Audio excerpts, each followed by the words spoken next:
Malam itu udara kayak sengaja diturunin volumenya. Di luar jendela, lampu-lampu jalan nyala setengah hati. Dan suara motor yang biasanya galak sekarang cuma lewat sesekali, pelan. Kayak nggak mau ganggu orang-orang yang lagi berusaha tenang. Kamu rebahan, selimut ditarik sampai dada. Di sebelah, HP masih nyala. Layarnya redup, tapi notifikasi kadang suka nyelonong, bikin mata kepancing kebuka. Ramadan hari ini rasanya panjang banget ya. Bukan panjang karena jamnya lebih lama, tapi karena kepalanya lebih rame. Aku mau cerita satu kisah. Cerita yang kayaknya kamu pernah lihat, kamu pernah dengar, atau bahkan diam-diam kamu pernah jadi tokohnya. Tenang, ini bukan cerita yang bakal ngejudge. Ini cerita yang pengen bikin kamu ngerti kenapa manusia kadang gampang kebawa arus. Apalagi kalau arusnya datang dari tempat yang kelihatan normal banget. Namanya Raka. Raka itu tipe orang yang kalau nongkrong, selalu jadi yang paling cepat nyambung. Bukan karena dia paling lucu, tapi karena dia peka. Dia tahu kapan harus ketawa, kapan harus diem, kapan harus bilang, iya sih, bener juga. Walau di hati sebenarnya dia nggak setuju-setuju amat. Hari itu, Ramadan baru masuk minggu pertama. Siang bolong, panasnya kayak nempel di kulit. Raka duduk di kantor kecil yang AC-nya suka ngambek. Layar laptop penuh angka, dan kepala penuh suara yang bilang, capek, capek, capek. Jam di pojok kanan bawah laptop nunjukin 12.07.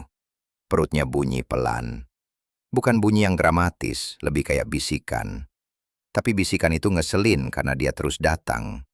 Dan pas Raka lagi nahan, pintu pantry kebuka. Temennya Bimo masuk sambil nyengir. Rak, kata Bimo pelan. Gue mokel bentar ya. Kata mokel itu jatuhnya ringan banget. Kayak cuma ngomong, gue ke toilet dulu. Bimo ngeluarin biskuit dari tas. Gerakannya santai, kayak orang lagi ambil pulpen. Dia ngunyah pelan, minum air. Terus dia ketawa kecil. Santai, gak usah tegang. Lagian gak ada yang lihat. Raka membeku. Bukan karena marah, lebih karena heran. Dulu, di kampungnya, mokel itu kata yang jarang keluar. Kalaupun ada yang batal puasa, biasanya orang bakal sembunyi rapat-rapat. Malu, takut. Ada rasa nggak enak yang bikin tangan gemetar walau cuma mau minum seteguk. Tapi Bimo malah ngeluarin HP, bikin story. Captionnya, tim mokel jangan toksik. Seketika layar HP Raka penuh story yang mirip-mirip. Ada yang di minimarket, ada yang di coffee shop, ada yang di parkiran. Semuanya sama, senyum, nakak, nasi kesan, ya udah biasa aja. Raka ngerasa kayak lagi berdiri di tengah ruangan yang aturan mainnya berubah diam-diam. Dan dia ketinggalan pengumuman. Dia nanya pelan, lebih ke dirinya sendiri. Kok sekarang orang nggak malu ya? Bimo menatapnya sebentar, lalu mengangkat bahu. Malu sama siapa? Orang juga banyak yang gitu. Kalimat itu nempel. Malamnya Raka pulang. Jalanan macet tapi pikirannya lebih macet. Di rumah kontrakan kecil, dia buka laptop. Bukan buat kerja, buat cari jawaban. Bukan jawaban agama, jawaban manusia. Dan disitulah Raka mulai ngerti satu hal yang bikin dadanya dingin. Ternyata rasa malu itu nggak hilang, cuma pindah tempat. Dulu rasa malu tinggal di mata tetangga, tinggal di warung depan rumah, tinggal di tatapan ibu-ibu yang bisa nyeritain hidup orang lain kayak baca sinopsis. Sekarang, rasa malu pindah ke layar. Raka ingat gimana orang-orang sekarang hidup di internet. Banyak banget. Hampir semua orang. Kamu bangun tidur, buka HP. Mau tidur, buka HP lagi. Bahkan pas lagi makan, tetap buka HP. Kayak ada tangan yang gak bisa lepas. Raka menemukan angka-angka yang bikin dia menghela napas. Indonesia penuh banget pengguna internet dan media sosial. Banyak orang tiap hari nonton YouTube, scroll, like, komentar, ketawa, marah, iri, sedih. Semuanya dari layar. Dunia sosial kita bukan cuma di bangku tongkrongan, tapi juga di algoritma yang gak punya hati. Dan algoritma itu suka satu hal, reaksi. Konten orang puasa kuat, aman, adem, lewat aja. Tapi konten mokel, konten nakal dikit, Itu bikin orang berhenti scroll. Itu bikin orang komen. Itu bikin orang share. Itu bikin rame. Raka sadar, kalau sesuatu jadi rame, otak manusia suka mengira itu jadi normal.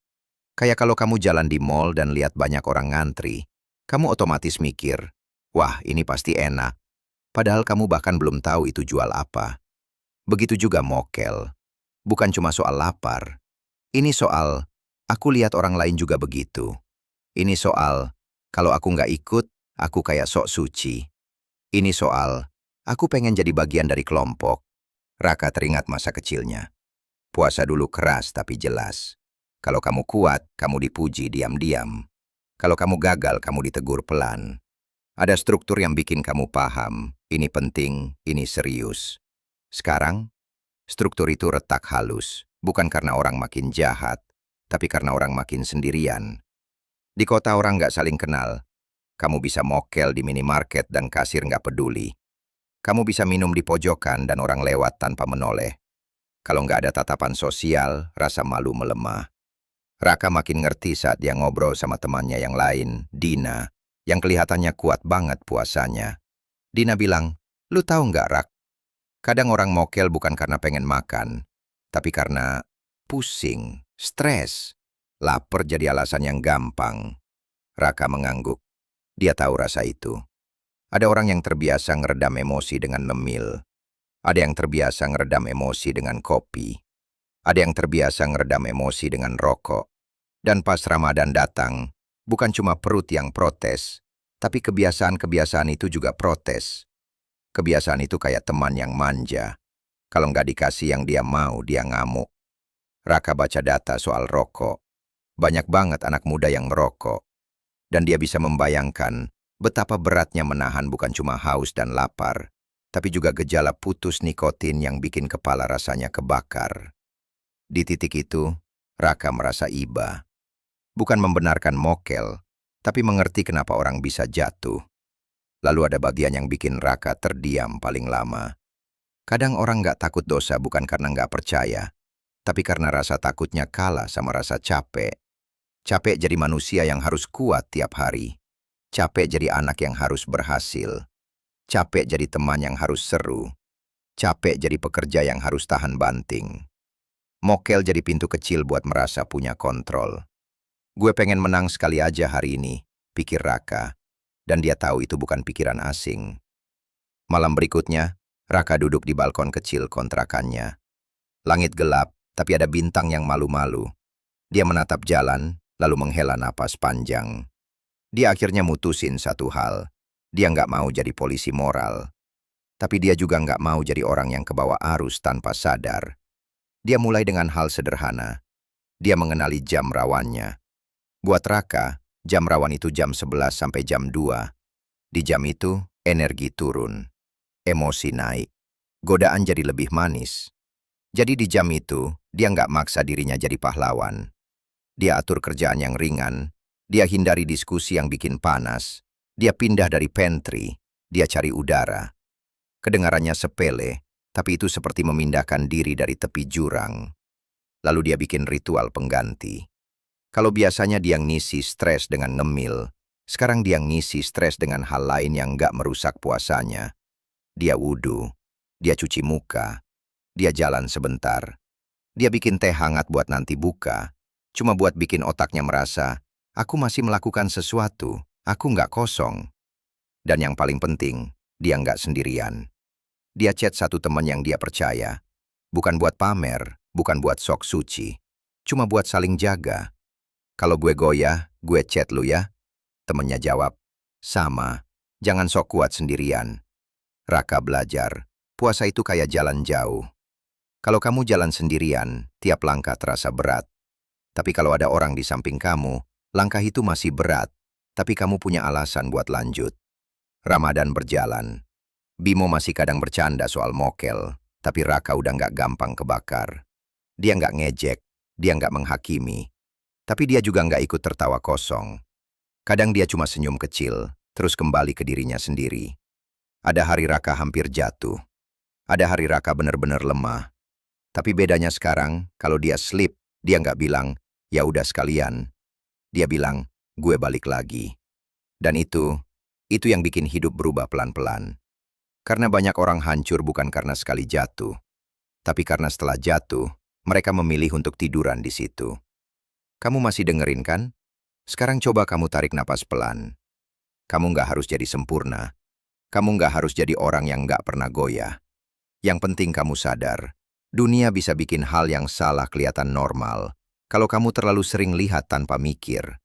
Kalau kamu merasa lingkungan kamu sekarang ngebikin kamu gampang kendor, itu bukan berarti kamu lemah. Itu berarti kamu manusia yang lagi hidup di zaman yang rame banget, bising banget, dan penuh pembenaran instan. Tapi kamu punya pilihan. Besok, kalau kamu masuk jam rawan, kamu udah tahu. Kamu bisa siapin diri. Kamu bisa ganti kebiasaan kecil. Kamu bisa cari satu orang buat saling jaga. Dan kalau kamu jatuh, kamu bisa bangun lagi tanpa harus menghajar diri kamu. Karena masa depan kamu nggak ditentukan oleh satu hari kamu kuat atau enggak.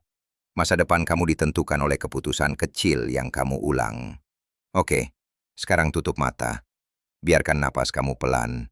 Biarkan badan kamu tenang. Dan kalau kamu suka cerita kayak gini, besok pas bangun, tulis di komentar. Jam rawan kamu kapan? Dan satu kebiasaan kecil apa yang mau kamu ganti mulai besok. Biar kita sama-sama jalan, nggak sendirian. Gue si Peci Hitam, bye.